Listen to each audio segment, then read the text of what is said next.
Bismillahirrahmanirrahim. Assalamualaikum warahmatullahi wabarakatuh.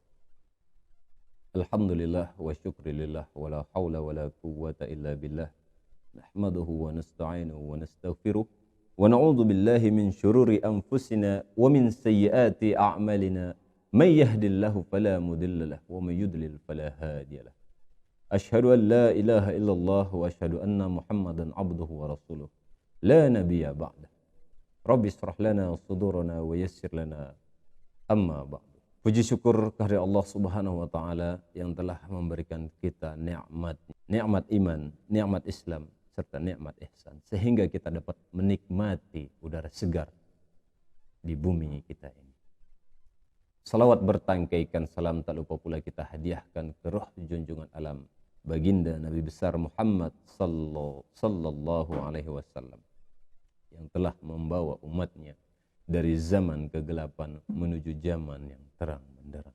Baiklah pemirsa YouTube Ma'had Al-Jami'ah UIN Sunan Gunung Jati Bandung, pada siraman qalbu atau kultum Ramadan pada kali ini kami akan membawakan sedikit tema yang berjudul menjemput pertolongan Allah dengan sabar dan salat. Dalam pembahasan kali ini tak lupa saya mengingatkan kepada diri sendiri juga kepada saudara-saudara penonton setia YouTube Ma'had Al-Jami'ah agar selalu saling mengingatkan dalam hal apapun itu, hal terkecil hingga hal yang terbesar. Karena di saat kita sudah melakukan menasehati sesama kita, itu merupakan sebuah pahala yang sangat luar biasa sekali. Di dalam Quran surat Al-Asr, Allah bersumpah, demi masa, wal asri, innal insana lafi khusr, illa alladzina amanu wa amilus salihat wa tawasaw bil haqq wa tawasaw bis sabr. Demi masa, sungguh manusia berada dalam kerugian. Manusia di dalam kerugian. Kecuali illalladzina amanu, kecuali orang-orang yang beriman, wa amilus salihat, yang melakukan kebajikan, wa tawasaw bil haqq wa tawasaw bis sabr, dan saling. Tapi sebelum kita menasihati orang lain, kita harus pikirkan diri kita juga. Memang betul, kita harus sebelum kita beranjak ke orang lain, kita perbaiki dulu diri kita. Kita nasihati diri kita. Ya. Kita nasihati dulu diri kita, baru kita menasihati orang lain. Kemudian di dalam Quran surat Al-Baqarah ayat 153 yang berbunyi, A'udzu billahi minasyaitonir rajim, bismillahirrahmanirrahim. Ya ayyuhalladzina amanu ista'inu bis-sabri was-salah, innallaha ma'as sabirin. Shadaqallahul azim. Ayat di sini menjelaskan akan bagaimana menjemput pertolongan Allah. Pertolongan Allah, bagaimana kita menjemputnya? Dijelaskan dalam ayat ini ada dua cara, yaitu bis-sabri was-salat, dengan kesabaran, dengan sabar, dan dengan salat. Kesabaran itu memiliki banyak jenisnya. Sabar memang sebuah kata yang gampang diucapkan, tapi berat untuk dilaksanakan. Karena dibalik untuk mendapatkan titel kesabaran, itu dibutuhkan proses yang sangat panjang. Ujian-ujian, cobaan-cobaan yang silih berganti, kita selaku hamba Allah Subhanahu wa taala tak luput dari cobaan, tak luput dari ujian. tak luput dari masalah. Mulai dari yang terkecil, anak-anak punya masalah, bapak-bapak punya masalah, ibu-ibu punya masalah, insinyur punya masalah, bapak presiden punya masalah. Semua kalangan kehidupan punya masalahnya tersendiri.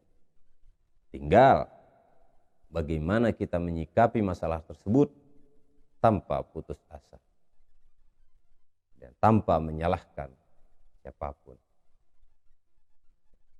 Di dalam Quran surat Ali Imran al-ayah 146 berbunyi, wallahu yuhibbus sabirin. Sesungguhnya Allah sangat mencintai orang-orang yang sabar.